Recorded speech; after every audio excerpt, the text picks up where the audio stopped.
SER Podcast. Estás escuchando El Abierto de Hoy por Hoy. Cada día analizamos las noticias más relevantes de la actualidad, las claves políticas, económicas y sociales, con las voces de los protagonistas y los distintos puntos de vista de nuestros tertulianos.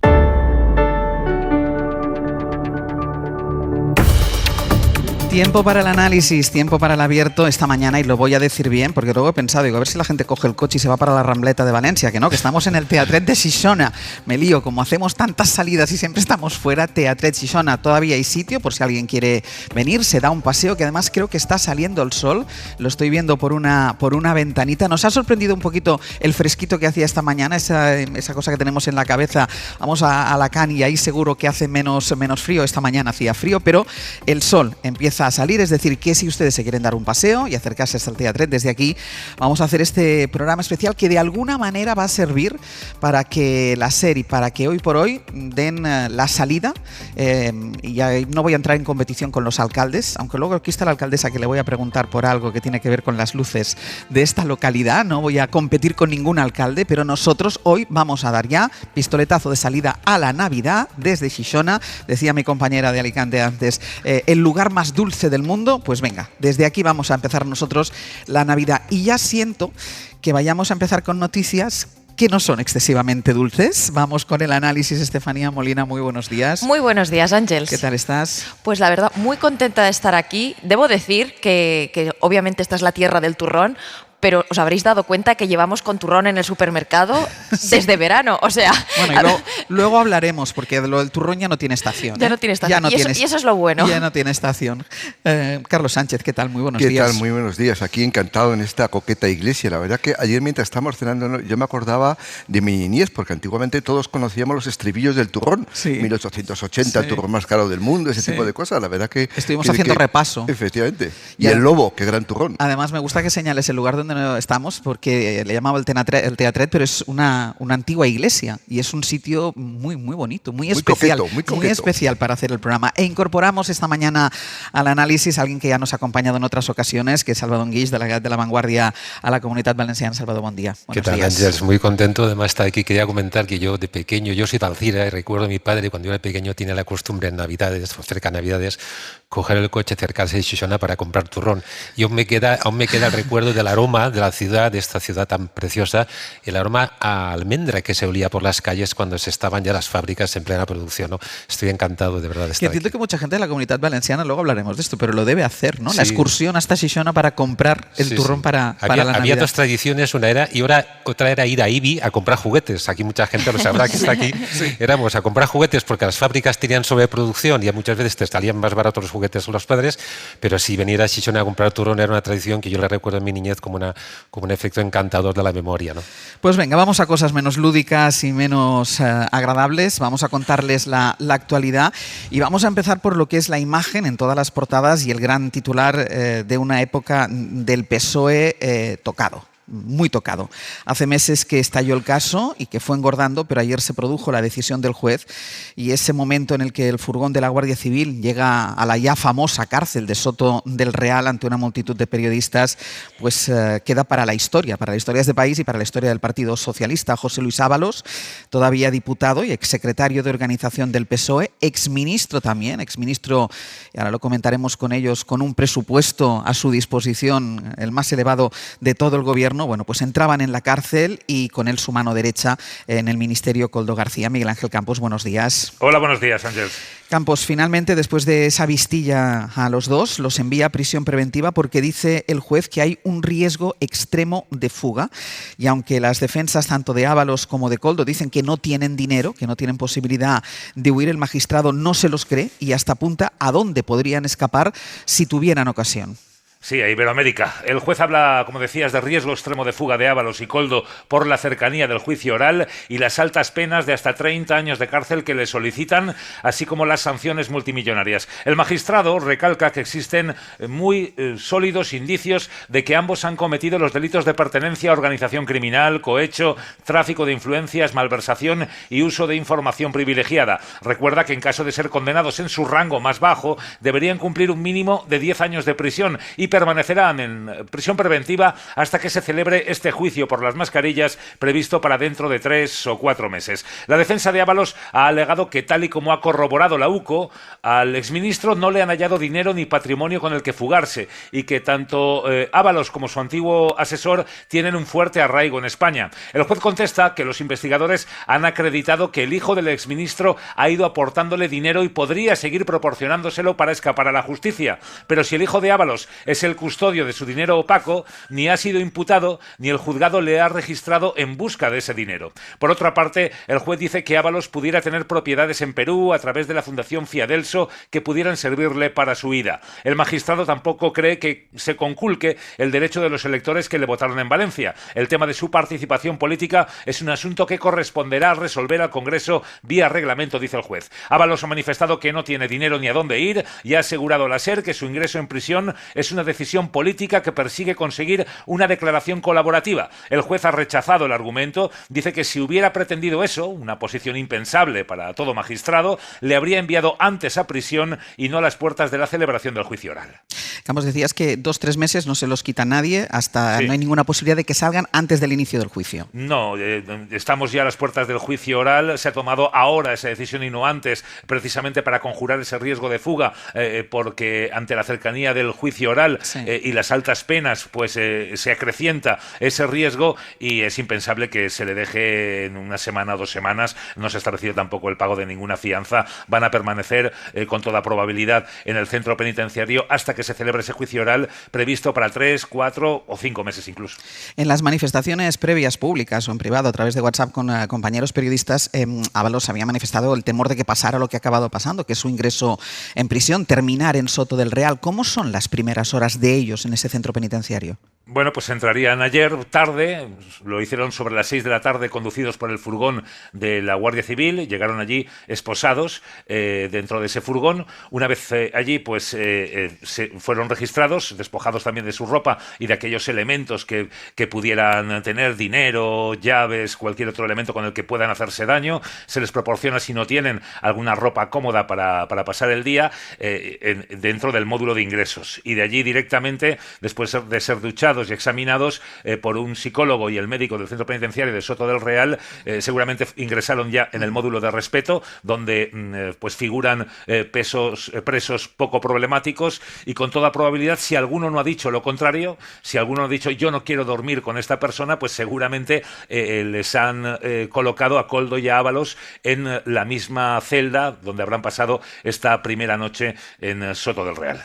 Campos, gracias. A ti, buenos días. Recordemos que Ábalos es el segundo exsecretario de organización del Partido Socialista que entra en la cárcel en pocos meses. Antes lo hizo Santos Cerdán, que ahora está en libertad provisional. Seguro que recuerdan el momento en el que, ya salpicado por las informaciones en prensa desde hacía semanas, Cerdán llegó a leer desde su escaño del PSOE, en una sesión del Congreso de los Diputados, ese primer informe de la UCO que lo involucraba en una trama corrupta. Ahora el que va a prisión preventiva es su predecesor, que además también fue ministro, Guillermo Lerma. Buenos días. Hola de nuevo, Ángels. A ver, es difícil pensar que algo así, que estas imágenes no provocan al menos conmoción en el Partido Socialista, y más todavía cuando tanto Ábalos como Koldo han decidido empezar a enviar mensajes de amenaza, que no sé si tienen más mentira que verdad, no se sabe, pero de momento han decidido, y sobre todo Ábalos, ha hecho este cambio de estrategia atacando y señalando al PSOE y a Pedro Sánchez. Sí, es un cambio de estrategia que es evidente genera inquietud y desconcierto en las filas socialistas. El exministro formó parte del círculo de poder más cercano al presidente durante casi una década, pero en la ejecutiva socialista y en la Moncloa niegan que pueda decir o revelar nada que les pueda implicar. Enmarcan esa ofensiva de los últimos días antes de entrar en prisión en una estrategia y en una desesperación propia de alguien que sabe que puede pasar mucho tiempo en la cárcel. Miente, insisten, cuando ayer, por ejemplo, decidió lanzar sospechas sobre la participación en el rescate de Europa de la mujer del presidente. Lamentan en el Ejecutivo que haya entrado Ábalos en una espiral de mentiras y creen que con su actitud solo está dando artillería a la oposición. Va camino de convertirse en una aldama, nos decían ayer en la Moncloa, donde asumen que tendrán que prepararse para el choque contra el el exsecretario de organización. La de ayer fue sin ninguna duda, Ángels, una jornada dura para el PSOE, que reconoce el impacto que supone la entrada en prisión de su segundo secretario de organización. Aún así, el PSOE cree que el golpe no es ni de lejos comparable al que sufrieron a finales de junio con Santos Cerdán, que recordemos hizo el paseillo hacia la cárcel 2 semanas después de ser expulsado de la Secretaría de Organización. Se aferran a un hecho, y es que Ábalos lleva más de un año fuera del partido y que ya se actuó con contundencia contra él. En una situación como esta, Guille, muy comprometida, golpeado por los tribunales con esa imagen de la entrada de Ábalos en la cárcel y Cerdán entrando, saliendo, sin una mayoría real en el Congreso. Ayer lo volvimos a ver, como el Pleno le tumbaba la senda de déficit. ¿Qué planes tiene el Gobierno? ¿Insiste en terminar la legislatura en 2027? Sí, la Moncloa mantiene la intención de seguir. Admiten en el Gobierno que la entrada en prisión de Ábalos complica aún más la posibilidad de armar mayorías, porque entra en la cárcel manteniendo su acta de diputado, y de hecho lo que trasladan en el Gobierno es que van a seguir porque la actitud del PP les refuerza en esa idea. Las elecciones, insisten, serán cuando toquen legalmente o antes, pero solo si el presidente quiere. En el Ejecutivo dicen que no van a ceder a lo que consideran un chantaje del PP, que quiere trasladar la idea de que gobernar es inviable. Quieren crear, dicen, un estado de caos para hacerlos caer. Los socialistas reconocen que la complejidad es mayor hoy que ayer y que lo que ha pasado con Ábalos manteniendo el acta entierra cualquier opción de lograr mayorías. Admiten que esa pérdida del voto clave como el de Ábalos supone un cambio en el tablero, pero lo que toca, dicen, es jugar con esas nuevas normas, no abrir las urnas. Así que defienden, insisten, Ángels, en que las condiciones de gobernabilidad se mantienen y que la intención es seguir. Guille, gracias. Hasta luego. Vamos a hacer una pausa y arrancamos ya el análisis.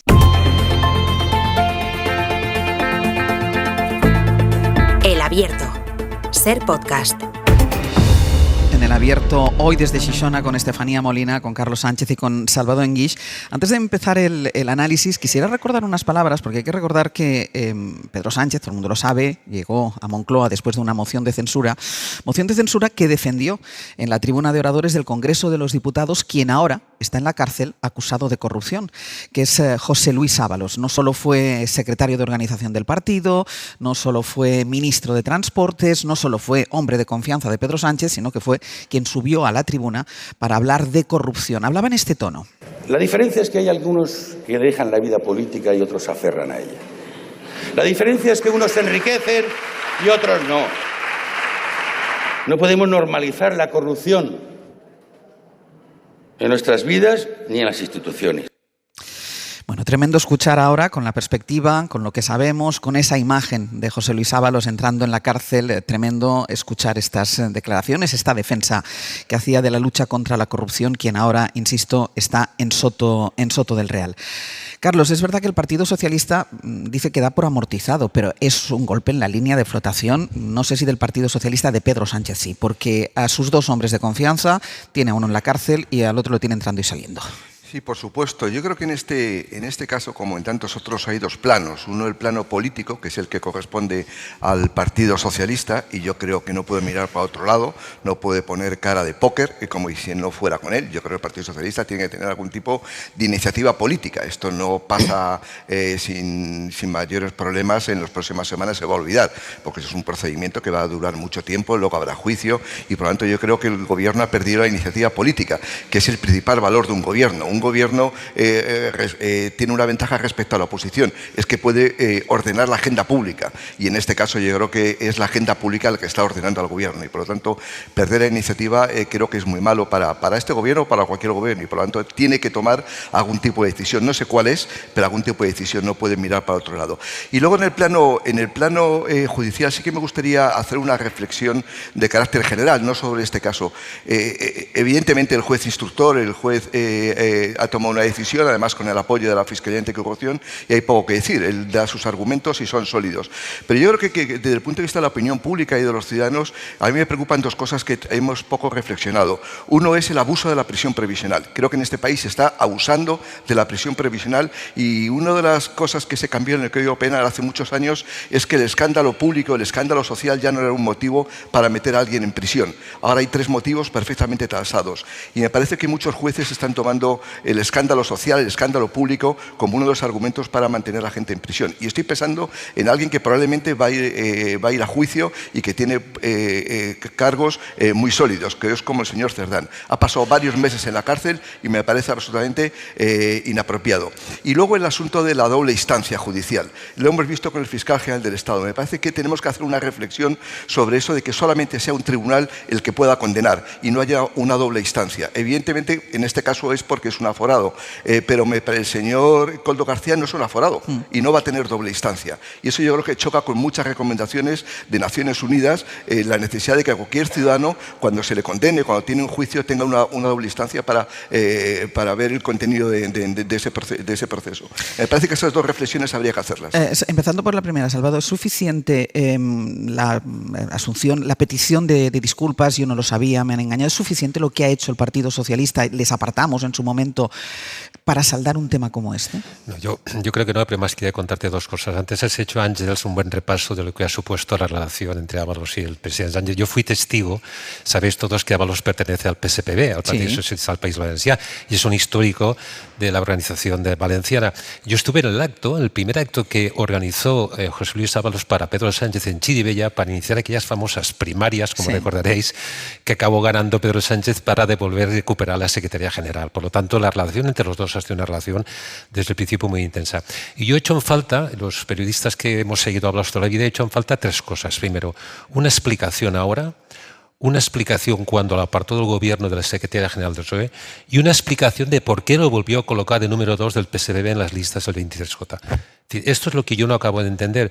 ¿Por qué Pedro Sánchez del PSOE el gobierno ha perdido la oportunidad de hacer pedagogía, de explicar a los ciudadanos cuáles han sido las razones por las que en momentos claves de la política española Pedro Sánchez ha dejado de confiar en Ábalos y por qué?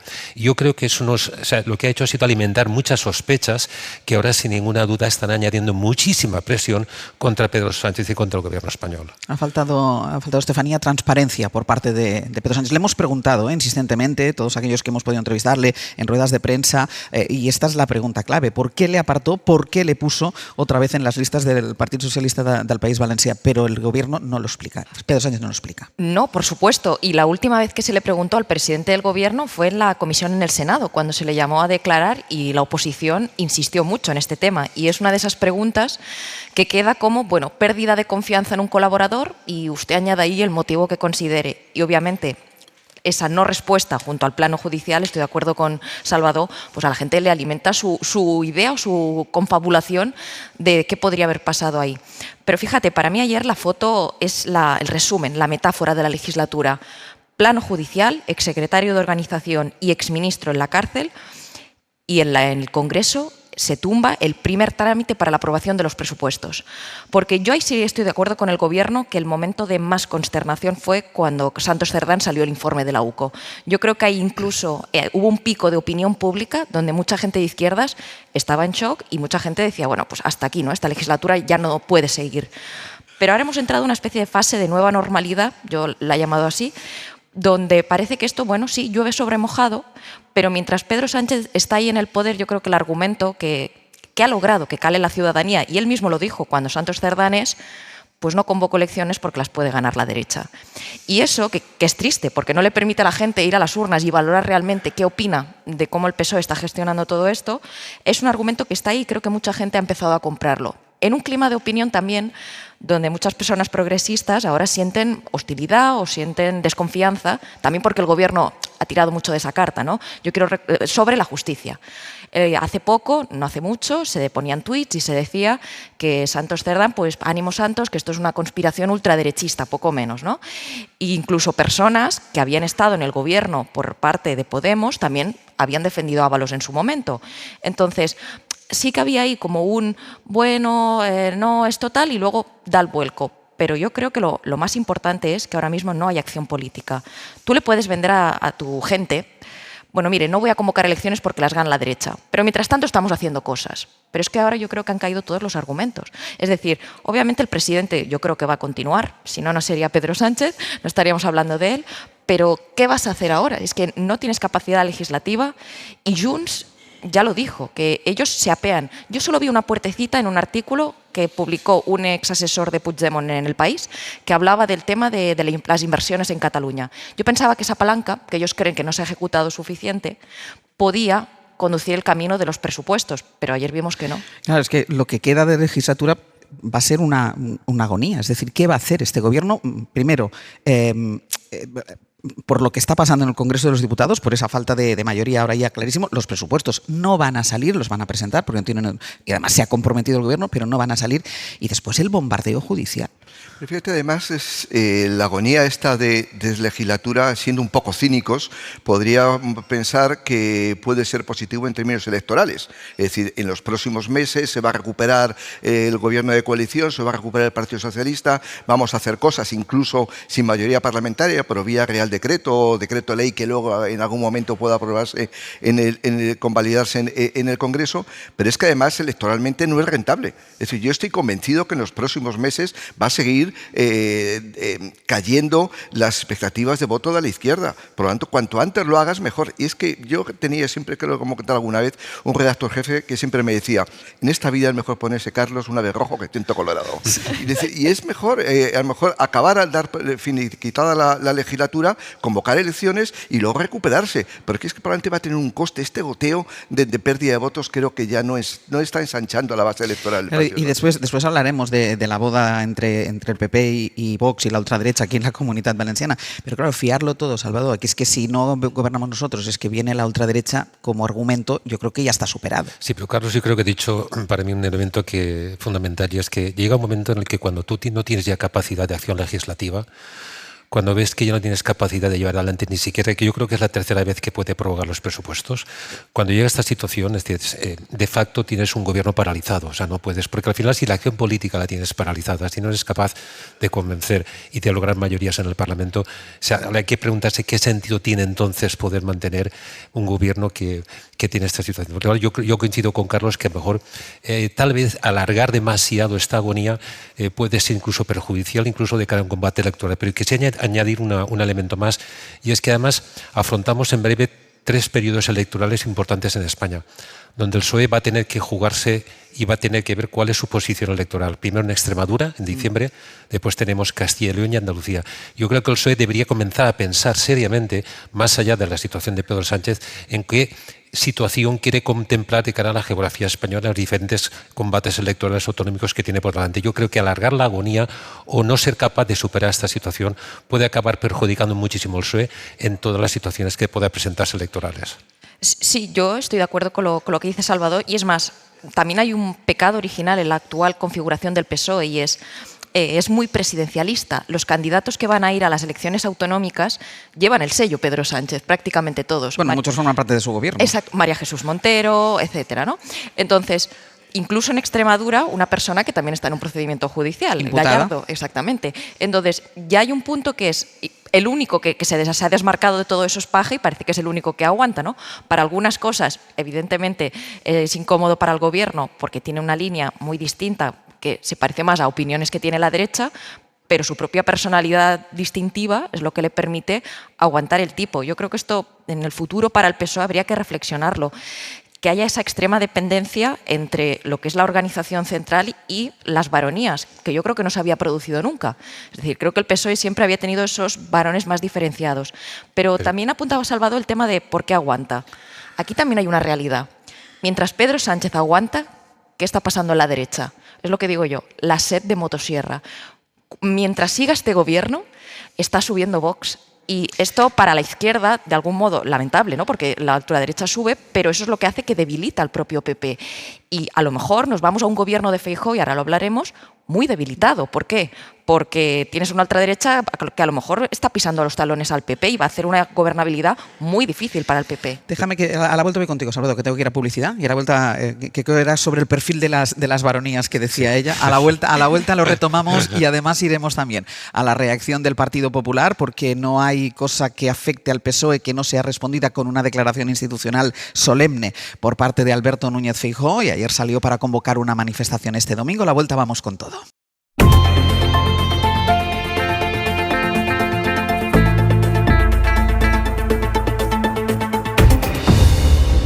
En el Abierto y desde el Teatret de Xixona con Estefanía Molina, con Carlos Sánchez y con Salvador Enguix, hablando del impacto que tiene en el Partido Socialista, que tiene en el gobierno y que tiene directamente en Pedro Sánchez el ingreso en la cárcel de su exsecretario de organización, de su exministro, de su excompañero en esas primarias, como nos recordaba antes Salvador Enguix, y decía una cosa, hablaba de las baronías, ¿no? De lo diferente que es ahora a como era antes, decía Estefanía, porque todos los líderes territoriales salen al final del núcleo duro de Pedro Sánchez, del propio Ejecutivo, como es el caso de la Comunitat Valenciana, que es Diana Morán, quien será seguramente candidata en unas futuras elecciones. Y querías decir algo tú. No, que yo quería ampliar lo que decía Estefanía con toda la razón, y es que yo creo que el PSOE, tradicionalmente el PSOE es un partido de alma federal, lo ha sido siempre, donde las federaciones han jugado un papel fundamental a la hora de configurar políticas de Estado. Eso ha sido así.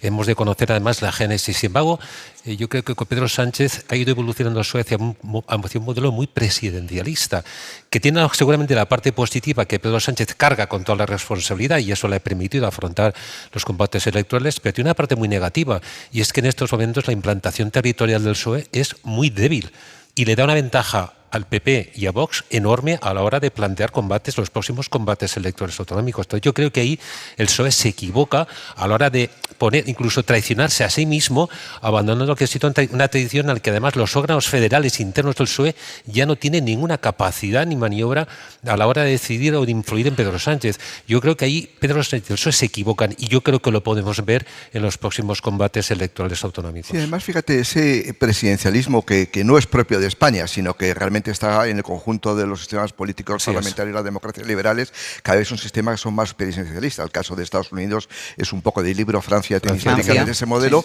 pero es un modelo que en general se está imponiendo en todas las democracias liberales, ese peso cada vez menor del Parlamento respecto a los jefes de gobierno o los jefes de Estado. Porque además hay una prueba fáctica de lo que tú dices, Salvador. En mayo del 2023, cuando se convocan elecciones autonómicas y locales, muchos gobiernos estaban presididos por socialistas. Es decir, y los problemas que tuvo Moncloa, los problemas que tuvo Pedro Sánchez, digamos, de desgaste de varios años de gestión del Ejecutivo, se trasladaron a muchas comunidades. Lo pagaron ellos. Y en la Comunidad Valenciana es un caso claro, que decir, se perdieron las elecciones. Además, perdieron las elecciones no porque el anterior gobierno de la Generalitat lo hiciera muy mal o perdiera su credibilidad, sino que fue un castigo a Pedro Sánchez, con lo cual hay un efecto secundario que un partido que es de raíz federal pues debería cuidar mucho más. Estefanía. Sí, fíjate que en el año 23 hubo un castigo, pero yo quiero recordar también en el año 19 que los varones se beneficiaron. Si os acordáis, se produjeron las elecciones generales, aquellas que se anticiparon, pero luego hubo las autonómicas, a lomos de lo que también comentaba Salvador. Es decir, Pedro Sánchez carga con la responsabilidad para lo bueno y para lo malo. Pero a mí me da la impresión que ahora mismo estamos en un punto también de bunkerización. ¿Por qué? Porque fijaos, poner a tu núcleo duro como candidatos autonómicos, de algún modo es un mensaje. El barco es este, y si se hunde el barco, nadie realmente puede echarme. También porque Pedro Sánchez, hay un antes y un después, cuando lo echa el partido, lo echan los varones, que no querían los pactos plurinacionales con Podemos, independentistas y etcétera, y él regresa y cambia el reglamento del PSOE. No solo es una forma de hacer política, es que hoy el reglamento del PSOE tiene menos contrapesos internos. Antes tenían más poder el Comité Federal, que era donde estaban los varones, y eran los que, si no les gustaba su secretario de organización, de secretario general, lo podían echar. Ahora esa posibilidad ya no existe, y colocar a esos ministros que no han dejado tampoco el gobierno, a lo mejor por lo que pueda pasar, ¿no? por si lo ven muy negro, luego en las convocatorias electorales, es un mensaje.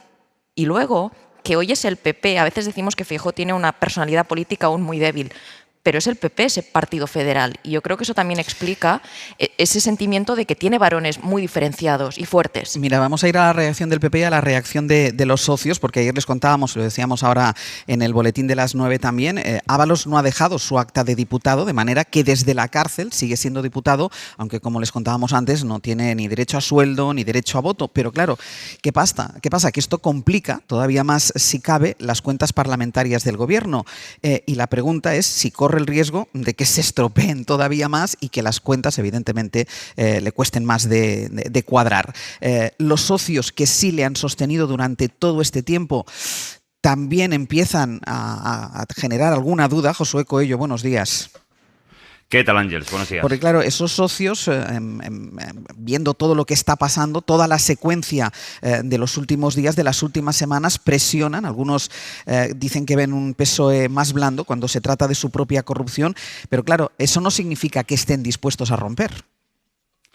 Sí, la opción de romper por ahora no está encima de la mesa a la espera de saber más información y a la espera de saber qué va a pasar con el escaño de Ábalos, porque tú lo decías, no olvidemos que el exministro sigue siendo diputado, nos acaban de confirmar desde la presidencia del Congreso que se le va a notificar oficialmente a lo largo de la mañana que ya ha perdido sus derechos y deberes, entre ellos la posibilidad de votar, y esto es un dolor de cabeza para el Gobierno. Por eso ayer, cuando preguntábamos a los socios del Ejecutivo por la entrada en prisión de Ábalos, la reacción más habitual, más allá de la preocupación por la mala imagen del exministro en la cárcel, era pedirle que dejase su acta. Lo hicieron socios como Gabriel Rufián de Esquerra o Águeda Micó, compañera de Ábalos en el Grupo Mixto. El acta es pura y únicamente de la persona que la ostenta, ¿no? Pero sí que es cierto que parece incompatible entrar a la cárcel por corrupción y seguir aquí con el acta de diputado. Sinceramente, yo he dicho desde el principio, Compromís lo hemos dicho, es que Ábalos debería de haber dimitido desde el minuto cero, y después de toda la investigación de la UCO, todo lo que hemos sabido, no tiene ningún tipo de justificación que continúe con su acta de diputado.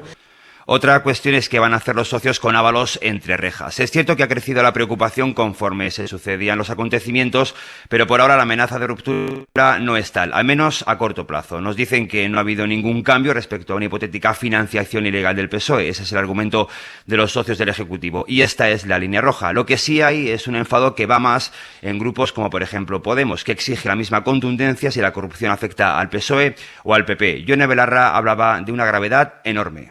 Bueno, nosotros ya hemos dicho lo que pensamos, que el PSOE tiene que dar muchas explicaciones. Yo creo que lo mínimo sería que el presidente del Gobierno se comprometiera a devolver hasta el último euro público que hayan robado sus corruptos, porque él los eligió. Y desde luego nosotras pensamos que la gravedad de este caso es enorme y no compartimos la actitud de otros grupos que, digamos, le han quitado importancia diciendo que el PSOE no está relacionado, cuando la corrupción es tan grave, la haga el Partido Popular o la haga el Partido Socialista. Sin romper, los socios son conscientes de que mientras Ábalos no renuncie, su escaño vacío será un problema para generar mayorías, y eso, nos dicen, podría aniquilar definitivamente la legislatura a medio plazo. Veremos, Ángel, si finalmente Ábalos renuncia a su acta. Podría hacerlo a través de su abogado o a través de un asistente, pero por ahora esa posibilidad no parece que vaya a darse. Josu, gracias. A vosotros. Y claro, desde el Partido Popular se señala a estos socios, porque les dicen, y ustedes siguen manteniendo al presidente del Gobierno, que tiene la corrupción instalada prácticamente en su casa. David Junquera, buenos días. Hola, ¿qué tal? Buenos días. Porque Feijóo vincula directamente la entrada de Ábalos en prisión con el Gobierno, aunque a pesar de esto, de tenerlo tan claro, se resiste, sigue resistiéndose a presentar una moción de censura. De momento lo que sí ha hecho es llamar a una movilización ciudadana contra Sánchez y, atención, porque curiosamente el sitio que han elegido para esta concentración está a 500 metros de la sede del Partido Socialista en Madrid. Eso es, a falta de moción, pues manifestación, o en este caso concentración. Feijóo ha llamado 7 veces a las calles desde que preside el PP en sustitución de Pablo Casado. Este domingo, con poco margen de preparación, en pleno Black Friday, malas previsiones meteorológicas y Vox en contra, convoca a mediodía en el templo de Devoz, a la vera de la sede del PSOE en Ferraz. Es una concentración cívica abierta a todos los ciudadanos, no habrá siglas en esa concentración. Cualquier persona decente en nuestro país que esté en Madrid pueda defender el Estado de Derecho, la democracia. Ciudadanos decentes y cualquier partido que quiera sumarse. El lema calca prácticamente el de la última concentración que se celebró en junio en Plaza España, el controvertido o mafia o democracia. Ahora le añaden un, efectivamente, 2 puntos, mafia o democracia. Todo, dicen, para protestar contra la manzana podrida. Lo que ha ocurrido hoy no es un hecho aislado, no es mala suerte, no es una conspiración del Poder Judicial, como se pretende hacer creer desde el Gobierno, en una clara muestra de desesperación. El señor Sánchez no es un hombre rodeado de manzanas podridas. Me temo que ha sido al revés. La manzana podrida es él, y ha podrido todo y a todos los que le rodean. El Gobierno llama a manifestarse contra los jueces, yo lo hago contra los corruptos. Defiende Feijóo que, a pesar del cesto malogrado de manzanas y de que pide no caer en la resignación, se ha resignado a no abrir el maletín nuclear de la moción de censura. Yo hasta ahora no he presentado una moción de censura y, visto lo visto, creo que he acertado. Si me hubiese precipitado presentando una moción de censura sin los apoyos necesarios y sin toda la información que ahora ya conocemos, evidentemente me hubiese equivocado. En mi opinión, insisto, creo que he acertado y espero seguir acertando en el futuro. No se puede construir una moción sin material de construcción, dicen fuentes populares, y Largamasa serían unos socios que de momento, como decía Josué hace unos instantes, pues siguen sujetando a Sánchez. Si los socios del señor Sánchez quieren seguir siendo cómplices de todo esto, allá ellos. Lo pagarán. Ya lo están haciendo. El PP se está movilizando a toda prisa, ya está fletando autobuses para lo del domingo. Vox está contraprogramando a través de su organización juvenil Revuelta.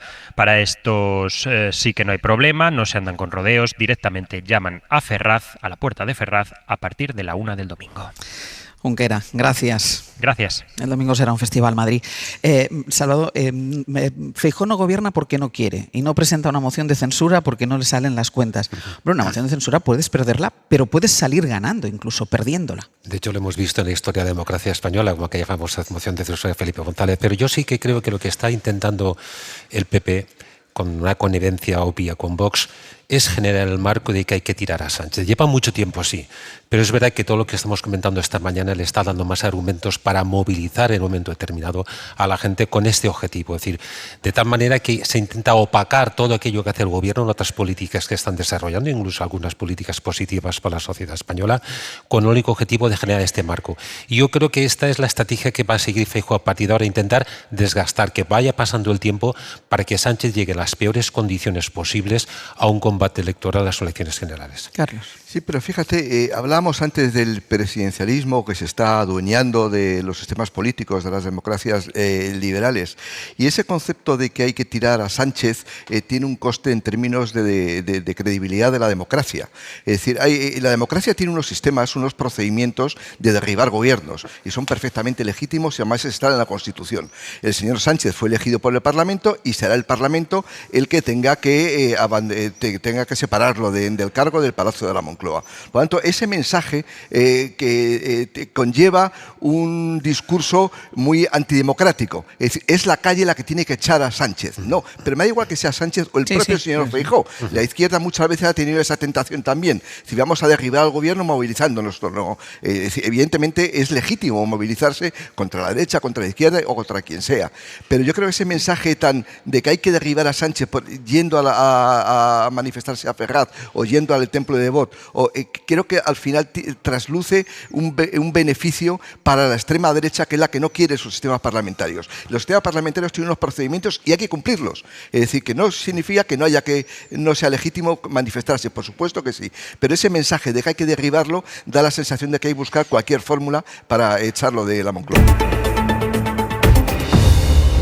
Abierto Estefanía Molina, Carlos Sánchez, Salvador Guix, desde el Teatret de Xixona, y estábamos hablando de la estrategia del Partido Popular, la reacción al nuevo encarcelamiento de un secretario de organización del Partido Socialista. Sigue señalando Alberto Núñez Feijóo a los socios con los que no puede contar, a los socios de gobierno con los que no puede contar para presentar una moción de censura, y lo que hace es trasladar la responsabilidad a la ciudadanía y pide que se manifiesten este domingo por ello. Sí. Y al hilo de lo que decía Carlos, yo quiero también señalar que cada vez la plaza que elige el PP es más pequeña. Es decir, su capacidad, pero su capacidad de movilización no es tanta. Hombre, cuando creo que decían los compañeros, 7 u 8 veces hemos salido ya a la calle, creo que decía Junquera, ¿no? El PP ha invitado a la gente a salir a la calle por la amnistía, por esto, por lo otro. Una amnistía que ahora ya al cajón. Era como el gran drama de la legislatura, si os acordáis, ¿no? Y nos llegaba una plaga terrible por la amnistía, pues ahora al cajón. Pero yo creo que el PP está nervioso. Fíjate, no solo es que quieran que caiga el gobierno para llegar el PP al gobierno, sino por lo que decía antes, porque Vox está subiendo. Están pasando cosas en la derecha que están descuadrando mucho al PP. Me parece que ellos no entienden en qué se está convirtiendo Vox. Vox es un partido que parecía que quería ser su muleta, pues como un aliado, un heredero del PP, la marca que quería votar la gente joven. Pero está mutando muchas cosas que la derecha entendía como unos principios básicos. Por ejemplo, plantar al rey cuando hay una recepción oficial y está el monarca. Vox dice, no vamos porque está Pedro Sánchez, ¿no? Y queremos hacer el desplante a este señor al que llaman de todo. Pero no es cierto. Yo creo que no van porque saben que hay un alma ahora mismo antisistema, vamos a decirlo así. No creo que sea ni siquiera mayoritario, pero sí que hay un reducto en la ultraderecha de gente que critica al rey porque creen que el rey tendría que haberle parado los pies a Pedro Sánchez con la amnistía, con los indultos, es decir, que el rey no hiciera el papel de rey democrático, sino que hiciera otro papel. También les llama mucho la atención que Abascal critique a los obispos, a la conferencia episcopal, cuando sale la conferencia episcopal y recuerda la doctrina social de la Iglesia, las personas vulnerables, los migrantes. Esto también descoloca al PP. También descoloca al PP que ahora Vox esté promocionando perfiles, que ahora los llaman los perfiles falangistas o proteccionistas, esta especie de ultraderecha que critica a Ayuso porque quiere convertir en Madrid una especie de nuevo Miami, una derecha muy, muy liberal. Entonces, son cosas que piensan. Esto no es la tradición de Aznar, que es lo que más venera la derecha. La derecha no se referencia en Rajoy.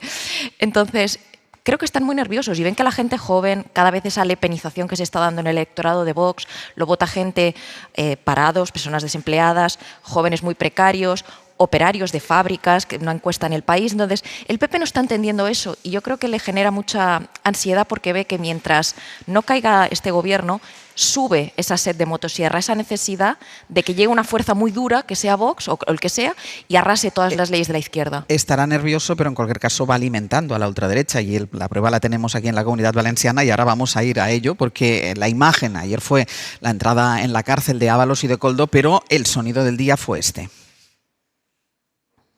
Habiendo obtenido el candidato, por tanto, la mayoría absoluta, queda elegido presidente de la Generalitat el molt honorable señor don Juan Francisco Pérez Llorca. De acuerdo es la investidura de Juan Fran Pérez Llorca como nuevo presidente de la Comunitat Valenciana, una sesión en la que el presidente asumió durante su discurso de investidura lo que eran las líneas rojas de la ultraderecha, se las compró todas, las condiciones de Vox para respaldar este nombramiento. Radio Valenciana, Talents, buen día. Buen día, Ángels. Porque claro, Pérez Llorca no se puso colorado ni cuando criticó el Pacto Verde Europeo, ni cuando habló de inmigración como un problema a solucionar, a pesar de que no haya de momento y que sepamos un pacto por escrito, no hay una serie de puntos que podamos analizar y que podamos ver. Lo cierto es que ya ayer la ultraderecha influyó y mucho en el discurso del nuevo presidente de la Generalitat, hasta el punto de que Vox incluso llegó a presumir por eso. Sí, Juan Fran Pérez Llorca anunció que llevará a Sánchez a los tribunales si no se hacen las obras hidráulicas para prevenir otra catástrofe como la Dana, los diques y las presas que había reclamado Abascal. Denunciará el Pacto Verde, que no es ecologismo, sino más burocracia para nuestros agricultores. Favorecerá la repatriación de los menores migrantes, porque la comunitat no tiene dinero para mantener a tantos que llegan. Que en una comunitat com la nostra, en un finançament ja insuficient, els nostres serveis públics funcionen al límit i qualsevol arrimada desordenada de població sense planificació ni recursos adequats només augmenta la pressió sobre uns sistemes que necessiten reforç, que necessiten responsabilitat i que necessiten coordinació. Y el portavoz de Vox se mostraba satisfecho porque Pérez Llorca había agradecido el apoyo de la ultraderecha durante estos 2 años, dentro y fuera del gobierno, admitiendo que Vox tenía razón cuando reclamó endurecer las políticas migratorias. José María Llanos. El candidato, el señor Pérez Llorca, ha aceptado, ha reconocido que Vox tenía razón, que la inmigración es un problema fundamental, es un problema que preocupa a todos los españoles. Pero para la oposición los anuncios de ayer son el trazo grueso porque habrá que conocer el detalle de lo que han pactado en secreto PP y Vox. Pero tanto para el socialista José Muñoz como para Joan Baldoví de Compromís ha ganado la ultraderecha, que ya tiene un presidente autonómico, y el PP se arrastra. Enhorabuena, enhorabuena Vox, vais a tener un presidente de la Generalitat por primera vez en la Comunitat Valenciana. Enhorabuena. Pacte de l'agonia. Allargar l'agonia d'este govern absolutament superat, d'un govern que s'arrastrarà pel piso perquè ha comprat el discurs dels bàrbars. Pérez Llorca anunció que pedirá perdón a los familiares de los fallecidos por la Dana. La oposición responde: la mejor manera de hacerlo es reclamándole el acta del diputado a Carlos Mazón.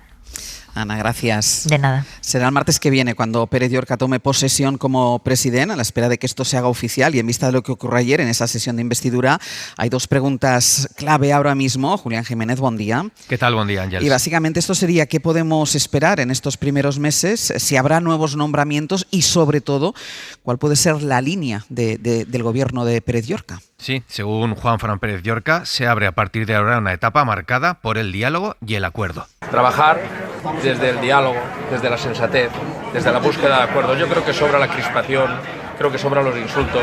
Yo creo que eso nos ha alejado mucho a los políticos de la sociedad y de la realidad. Porque vamos a intentar demostrarle a la sociedad que sí que estamos a la altura. Y yo creo que la mejor forma de demostrarlo, como he dicho hoy en el hemiciclo, es el diálogo, el consenso y el acuerdo. Bueno, pero la realidad es que Pérez Llorca va a tener que aplicar esa agenda de Vox y eso va a generar, está generando ya rechazo, mucho rechazo en la sociedad valenciana. Mientras en Vox, como podrás imaginar, están exultantes. En un tuit, lo decías antes, presumían de que han sido ellos quienes han investido al nuevo presidente después de que éste haya asumido sus condiciones, rechazar el Pacto Verde Europeo y la agenda migratoria de Europa y del gobierno. Fíjate, es tal el triunfalismo, Ángels, del que presume Vox, que el portavoz José María Llanos se tomaba la licencia de, atención, aleccionar al mismísimo Alberto Núñez Feijóo desde la tribuna de Les Corts.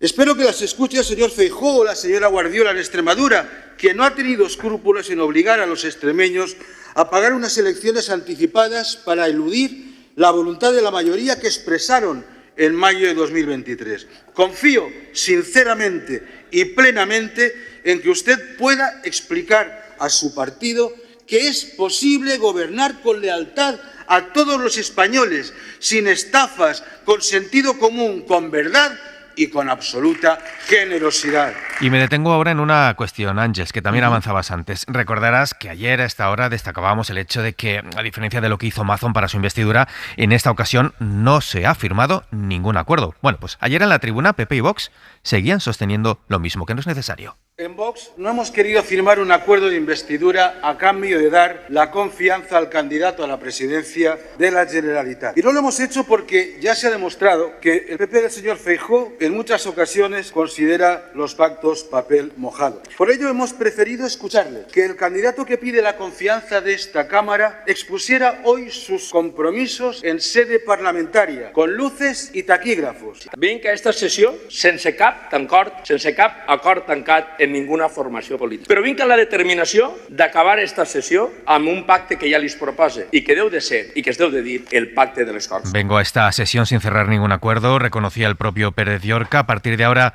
¿qué cabe esperar? Pues habrá que ver cuánto se distancia el nuevo presidente de su predecesor. A tenor de los logros de su gobierno, de los que presumió en la tribuna, no parece que vaya a ser una ruptura radical.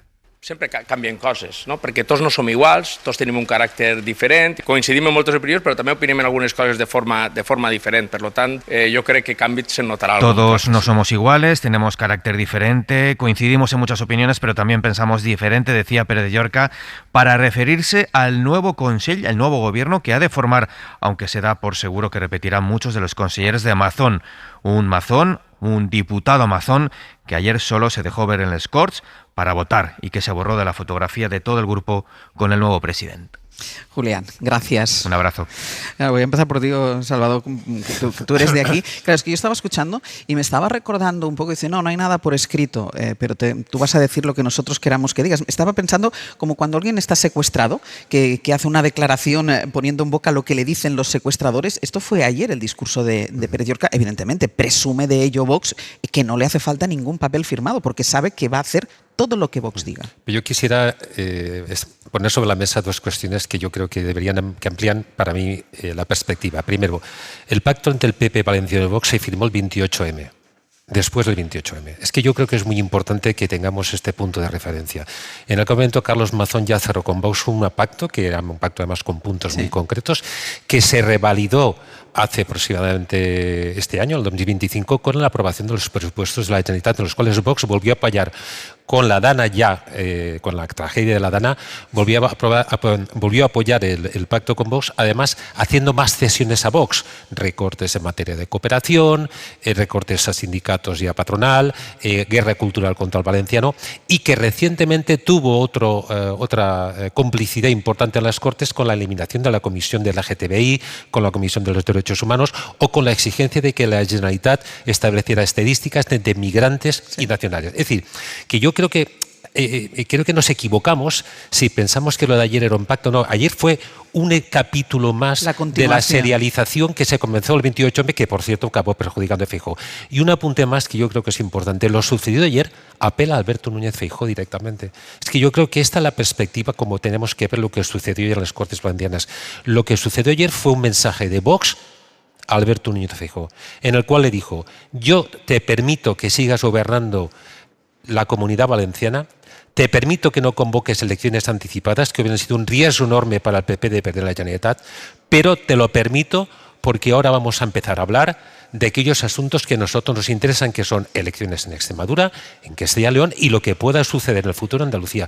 Por lo tanto, yo creo que lo de ayer no es un pacto del PP con Vox, es una concesión que hace Santiago Abascal a Alberto Núñez Feijóo para garantizar la estabilidad en la Comunidad Valenciana a un año y medio de las elecciones autonómicas, pero no nos fijemos tanto en lo que sucedió ayer y en lo que ya estaba escrito en el pacto de hace un año, sino en el gesto que hace Santiago Abascal respecto a Feijóo y qué consecuencias puede tener para el PP, no solamente para los próximos o futuros pactos autonómicos, sino para un futuro pacto en el gobierno de España. Claro, en el gobierno central. Sí, muy de acuerdo. Yo creo que esto, lo que ha ocurrido en la Comunidad Valenciana, podemos verlo como algo encapsulado, como un problema regional dentro de España, pero creo que nos equivocamos. Pero no solamente es dentro de España, sino a nivel europeo. Lo que firma el Partido Popular en la Comunidad Valenciana es lo que va a firmar en otras comunidades autónomas porque necesita que sus presidentes autonómicos sigan en el poder. Y significa alejarse de Europa. Pero hay que recordar al Partido Popular que quien está presidiendo la Comisión Europea es alguien miembro del Partido Popular Europeo. Y es el Partido Popular Europeo el mayoritario en el Parlamento y en el Consejo el que ha aprobado el pacto migratorio y el que ha aprobado el pacto verde. Por lo tanto, cuando tú estás aceptando algo que va contra decisiones de la Unión Europea, te estás alejando de Europa. Ya hemos visto en las últimas semanas. Ya vota de manera diferente. Y en las últimas semanas ya está votando diferente. Ese alejamiento del Partido Popular de lo que está ocurriendo en Francia, lo que está ocurriendo en Alemania, lo que está ocurriendo en Italia, en muchos países, es tremendo. Es decir, tiene unas connotaciones ideológicas que realmente le pueden poner mucho peligro al Partido Popular en zona de mucho castigo electoral, precisamente porque la gente vea que es que quien tiene razón es Vox. Es decir, al final está cavando su propia tumba por ese alejamiento de Europa. Comparte plenamente lo que dice Carlos si le añadimos también otra derivada, y es, hay que recordar que Vox ha cambiado de familia europea. Pasó de ser la familia de Meloni a pasar a ser la familia de Orbán, para que nos entendamos, ¿no? Salió del grupo de soberanistas para meterse en el grupo de ultraderechas de Orbán, Marine Le Pen, es decir, gente que parece que tiene una especie de sintonía política con Rusia. Y eso, en el Parlamento Europeo, ellos dicen, Vox, no, nosotros no tenemos nada que ver con esto, ¿no? Simplemente hemos cambiado en este grupo porque hay matices políticos entre Meloni y Orbán. Pero Meloni es una persona, algunos dirán blanqueada, otros dirán aceptada, cada uno que elige la palabra que considere, hoy es aceptada en la Unión Europea. Orbán y compañía no. Tanto es así que, por ejemplo, en el Parlamento Europeo hay veto para no hacer pactos con el grupo de Orbán. ¿Qué quiero decir? Vox ahora mismo, así como Meloni ya es una especie de ultraderecha que se ha normalizado en la Unión Europea, Vox y PP están pactando cuando no es lo que pasa en la Unión Europea. Entonces, ahí hay un elemento importante. Y luego también, que yo estoy de acuerdo que ahora mismo Vox es el que tiene la sartén por el mango. Absolutamente. Es más, ayer también fue una foto, ayer fue el día metáfora de la legislatura, porque el Gobierno, con sus casos judiciales cercado, la parálisis legislativa y la alternativa de la derecha y ultraderecha que se empieza a gestar y empieza a moverse el engranaje. Y ahí la impresión o el miedo que tiene el PP es, se puede encontrar Feijóo que el día que gobierne, Vox le diga, sí, yo te daré mi apoyo, pero yo me quedo fuera. Claro. Y atenace un gobierno absolutamente debilitado, porque la estrategia para mí que tiene Vox es, y esto en el PP ya me parece que han empezado a entender la diferencia, no simplemente va a ser siempre vuestra muleta, es que viene a sustituiros. Y de ahí todos estos cambios que le generan, yo creo, tanta ansiedad al PP de por qué esta derecha o ultraderecha no es lo que se esperaría, ¿no?, en la cabeza del PP, lo que yo comentaba antes, a veces desplantes al rey, el tema de los obispos, etcétera. Creo que Feijóo se puede encontrar en una situación infernal, donde si Vox sigue subiendo, un gobierno débil, donde ellos tengan el pulsador y no solo esté la izquierda protestando por las calles, sino que también esté Vox protestando por las calles o... Salvador. No, yo quería un segundo apunte más. Antes Sánchez preguntaba sobre cómo va a ser el futuro, la acción política del futuro presidente de la Generalitat. Yo creo que arrastra dos mochilas muy pesadas, ¿no?, el nuevo presidente valenciano. Primero, la herencia de Carlos Mazón. esa mochila es muy pesada porque aquí pensamos que, apartado Carlos Mazón, se ha acabado la crítica de la gestión de la DANA. Y no es cierto. Hay una instrucción judicial que está en marcha y una crítica política que sigue en marcha. Además, Carlos Mazón seguirá siendo diputado en las Cortes Valencianas. Es decir, ¿por qué? Porque él quiere seguir de aforado para evitar la acción de la justicia ordinaria. Con lo cual, Pérez Llorca va a tener que comparecer cada vez con la presencia de Carlos Mazón. Por lo tanto, yo creo que esa mochila va a ser muy difícil, aunque ayer Pérez Llorca no citó a Mazón en ningún momento, que eso fue bastante llamativo. Está claro que quien intentan pasar página no va a ser fácil. Y segundo, lo que decía Estefanía, coincido con ella, es decir, tú vas a tener la estabilidad que te permita Vox de aquí a final de legislatura. Es decir, a partir de ahora, cualquier iniciativa legislativa, cualquier política que tienes que desarrollar, vas a tener un socio al que le debes que tú puedas seguir gobernando el gobierno valenciano. Por lo tanto, a este año y medio que queda de legislatura, yo creo que Vox, y en eso coincido mucho con Estefanía, lo que va a intentar va a ser erosionar al PP todo lo que pueda.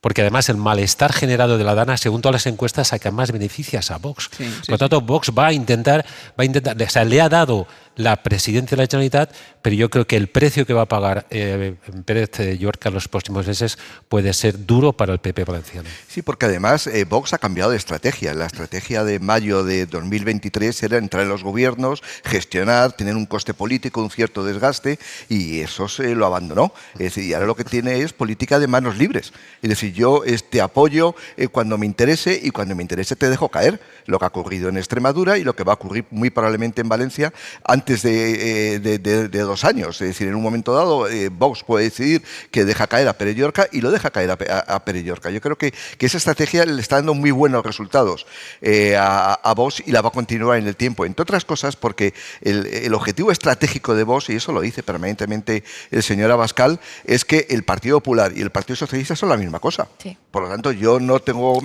ningún tipo de compromiso ni ningún desgaste político. Es decir, esa es una estrategia ganadora. Es decir, pero claro, desde el punto de vista político es tremendo que un partido que nace para gestionar no quiera gestionar nada. Realmente es un fraude electoral y un fraude político. Dejadme que dediquemos los últimos minutos de este abierto, que ya nos queda poquito, a un debate que está sobre la mesa, porque estamos viendo como en muchos países de nuestro entorno se empieza a hablar de volver a la mili, de volver a instaurar la mili. Muchos de los que están aquí sentados seguramente que hicieron la mili, ¿a que sí, no? Pues se habla de hacer la mili en Francia, por ejemplo, después de 30 años desde que Jacques Chirac suprimió el servicio militar obligatorio en Francia, 3 décadas de una relativa estabilidad que peligra por las amenazas de Putin y por ese riesgo del que hablamos constantemente de una posible guerra en Europa, escenarios para los que el presidente francés Emmanuel Macron trata de preparar a su país recuperando a partir del próximo verano un servicio militar que permita reforzar sus reservas militares. París, Lucía Riera, buenos días. ¿Qué tal? Buenos días. Estaríamos hablando, Lucía, de una mili voluntaria remunerada con la idea de entrenar durante 10 meses a unos 10.000 jóvenes franceses al año, a los que Macron ofrecerá una paga de 800 euros mensuales o más durante ese tiempo que dure la formación. Eso es, Macron anunció su plan en Grenoble visitando a una brigada de infantería y con esa idea que ya había evocado de reforzar el pacto entre la nación y el ejército. Por eso y porque percibe un deseo de compromiso de los jóvenes, quiere darles la oportunidad de servir. Los jeunes du service national serviront pendant 10 mois. El nuevo Servicio Nacional Militar durará 10 meses, como decías, con un primer mes de formación. Estará remunerado con al menos 800 euros al mes y será voluntario, aunque en caso de crisis mayor no descartan que llegue a ser obligatorio. Progresivement, dès l'été prochain. Este próximo verano van a empezar a movilizar progresivamente a los primeros 3.000. Serán hombres y mujeres de 18 a 25 años, la mayoría de 18 y 19. El objetivo es duplicar el número de reservistas para 2035, sumando casi 50.000 más. Nous ne pouvons pas revenir au temps de la conscription, mais nous avons besoin de mobilisation. No podemos volver a la época del servicio militar obligatorio, pero necesitamos movilización, decía Macron, ante un peligro creciente de guerra extendida en Europa para el que hay que prepararse. Esta idea de un contexto internacional con una amenaza creciente y una excesiva dependencia de Estados Unidos en defensa ha ido calando en la opinión pública en los últimos años y, de hecho, varias encuestas señalan que 8 de cada 10 franceses respaldan este servicio militar voluntario. Solo ha habido una polémica que ha empañado un poco el anuncio, las palabras del jefe del Estado Mayor del Ejército, diciendo que Francia debía aceptar perder a sus niños en Ucrania, pero Macron ha querido desligarlo completamente. Los jeunes serviront sur le territoire national Nuestros jóvenes prestarán servicio únicamente en el territorio nacional, ha insistido. Ahora habrá que ver cómo pagar todo esto. La mili costará 2.000 millones de euros que tendrán que salir de una actualización de la Ley de Programación Militar, porque de momento aquí seguimos sin presupuestos, como sabéis, y es muy difícil que se lleguen a aprobar antes de fin de año. Lucía, gracias. Hasta luego. Anuncio de Macron, además que hizo ayer con toda solemnidad, y llega 2 semanas después de que en Alemania el gobierno de coalición del canciller Merz acordara el proyecto de ley para instaurar una mili voluntaria que pretende reclutar a 200.000 reservistas en la próxima década. Corresponsal en Berlín, Carmen Miñas, buenos días. Hola, buenos días, ¿qué tal? Finalmente es un proyecto de ley que cierra la puerta a recuperar el servicio militar obligatorio en Alemania. Será una opción voluntaria e incentivada con un salario inicial de 2.600 euros brutos para los nuevos reclutas. Así es, el Parlamento votará el proyecto de ley en unas semanas para que entre en vigor ya en enero del año que viene. Hay mucha prisa. Como decías, el Gobierno ha optado por un modelo voluntario. Todos los hombres y mujeres mayores de 18 años recibirán un cuestionario a partir de enero para conocer su motivación y aptitud para el servicio. Para los hombres, responderlo es obligatorio, para las mujeres es voluntario. Las personas transgénero que hayan adoptado el género masculino también están obligadas a rellenarlo. A los dispuestos a hacer la mili, durante 6 meses, se les ofrece un sueldo de 2.600 euros brutos, un destino cerca de su lugar de residencia, y si se comprometen por un año recibirán una subvención para el permiso de automóvil o de camión, que en Alemania puede costar Angers hasta 4.000 euros, y se les empezará a pagar como soldados temporales, que serán unos 2.700, 2.800 euros. En una segunda fase de la ley, para saber con cuánta población apta podría contar Alemania, se va a hacer un examen médico obligatorio a todos los jóvenes a partir de 2027. En el primer año van a reclutar o intentar reclutar a unos 20.000 voluntarios, y cuando se alcancen las capacidades máximas de reclutamiento se va a reclutar a toda una generación con unos 300.000 hombres. Así se va a tener una reserva de posibles reclutas. Cada año el Gobierno va a fijar las cifras de crecimiento, y si estas no se cumplen o las necesidades de defensa del país lo requieren, la mili podría llegar a ser obligatoria mediante un procedimiento de sorteo, aunque en este caso tendría que modificarse la ley y ser aprobada de nuevo por el Parlamento. En principio, a la vista de la situación de seguridad de Europa, el ejército alemán debe contar con un total de 460.000 soldados de aquí a 2035. Carmen, gracias. Un saludo, hasta luego. Y añado, en Bélgica, el Ministerio de Defensa ha enviado cartas a los 150.000 jóvenes que han cumplido 17 años para invitarles a convertirse en soldados durante un año con un sueldo de 2.000 euros mensuales. En Italia, el ministro de Defensa prepara un proyecto de ley para crear una reserva de 10.000 voluntarios, y los países bálticos, que son los que hacen frontera con Rusia, hace tiempo que recuperaron el servicio militar obligatorio. De hecho, Estonia y Finlandia nunca lo suprimieron. Carlos, ¿se va a abordar aquí este debate de la recuperación de la mili? Yo recuerdo que cuando Aznar, después de los pactos del Majestic, acabó con la mili obligatoria, Felipe González hizo una reflexión muy inteligente. Dijo, probablemente hemos tomado una decisión sin haber hecho una reflexión política suficiente.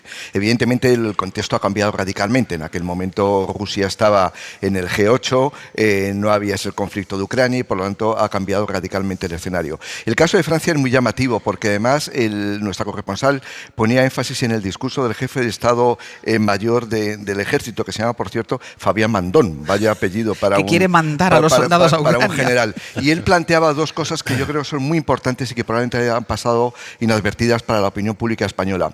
Él planteaba que en el Pentágono hay un reloj donde marca que el año 27 es muy probable que China invada a Taiwán. El año 27, con lo cual iba segundo a segundo está reduciendo el tiempo hasta el año 27. Y el segundo objetivo que decía el jefe de Estado Mayor del Ejército es que en el 2030 es muy probable que Rusia ataque a los países fronterizos, digamos, en esa política de expansión de lo que fue antiguamente el Imperio Soviético. Me parece que probablemente sean exageradas esas percepciones, pero sí es verdad que la movilización que hay en Francia sobre asuntos geopolíticos no la hay en otros países. A mí me parece que hemos hablado de Coldo, hemos hablado de los presupuestos, hemos hablado de la Comunidad Valenciana, pero en España, desgraciadamente, la agenda pública está absolutamente ausente de los grandes asuntos que preocupan hoy a las cancillerías internacionales. Fíjate que más allá del tema de la mili, que por supuesto yo no lo he conocido, Vamos, no habías ni nacido cuando quitaron la mili. 14 meses algunos estuvimos. Pero fíjate, creo que rinde cuenta de que la Unión Europea no cree que haya vuelta atrás, con el tema de Rusia. A veces pensamos que cuando haya una paz en Ucrania, pues se acabó, ¿no? Y se puede volver a tener una relación tan estrecha como la que tenían Alemania y Rusia. Y a mí me parece que todo esto rinde cuenta de lo que está diciendo Carlos. El sentimiento de amenaza, hombre, no, a lo mejor no en España, pero también la desinformación, que también es una especie de guerra híbrida. O en los países fronterizos con Rusia, que tienen mucho miedo. Polonia, mismamente. Algunas vulneraciones al espacio aéreo misteriosas que hay quien considera que ha sido Rusia. Yo creo que todo esto rinde cuenta de que la sensación de amenaza y de no retorno es real y que la cuestión de Ucrania, si se cierra en falso, que por cierto estuvo Zelensky, para no decir que España se queda fuera, pero estuvo Zelensky hace poco en la Moncloa con el presidente Pedro Sánchez para firmar acuerdos, si se cierra en falso el tema de Ucrania, la Unión Europea percibe que Rusia se puede envalentonar y esto es la realidad. Salvador. No, yo creo... ¿Hiciste la mili? No, yo me fui objetor de conciencia. pero aparte de bromas, sí que considero que la percepción de riesgo en Europa cambia radicalmente desde la invasión de Rusia en Ucrania. Tengo compañeros periodistas en Finlandia, en Polonia, que hace tiempo que me están advirtiendo cómo se están militarizando las sociedades en estos países. Es verdad que en España tenemos una percepción de riesgo muy lejana porque estamos muy lejos de la zona geográfica de conflicto, pero lo que yo sí que quería decir es que era difícil pensar que la Unión Europea estuviera pidiendo a los países, o la OTAN, perdón, estuviera pidiendo a los países que incrementaran el PIB en defensa sin incrementar sus efectivos militares, primero.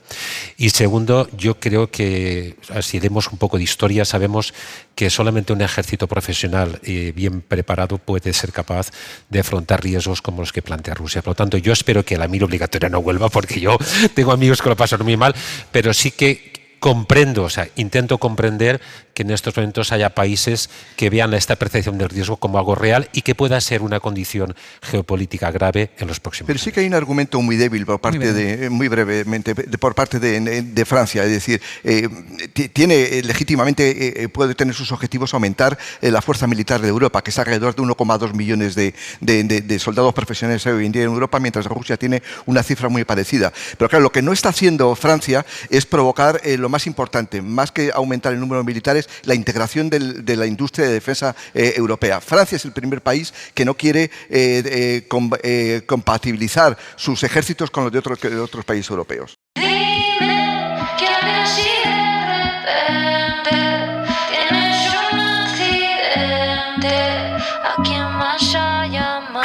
Hoy por hoy noticias.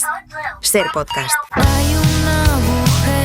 La Carmen sigue, la van a poder escuchar en un ratito, aquí en directo. Vamos a terminar el abierto. Y claro, iba a decir, ahora empieza la parte dulce del programa, pero ha llegado Sastre, se ha sentado aquí. Oye, perdona. Claro, entonces yo tenía la frase, yo todo el rato estaba pensando esa frase. Ahora llega la parte dulce del programa y llega Sastre. Menos mal que estoy en medio. Sí, menos mal. ¿Sabes por qué? Son nuestras matrimoniadas. Sí. Porque Sastre es un salao. Mira Estefanía. Mírala. Mal, sí. Primero, por eso tienes que ser tú la dulce. Primero, despedir a Estefanía Molina, Carlos Sánchez y Salvador Guix. Muchísimas gracias. Muchísimas gracias. Y anunciarles que a partir de ahora, turrón, ¿no? Diversión. Música, diversión, Exacto. Cocina, música y concursazo. Y también tú. Y yo. Exacto. Sí, la parte dulce del programa. Sí, eso, sí. Señores, muchísimas gracias. Un aplauso para ellos, que se lo han ganado. Una pausa y seguimos. Para no perderte ningún episodio, síguenos en la aplicación o la web de la SER, Podium Podcast o tu plataforma de audio favorita.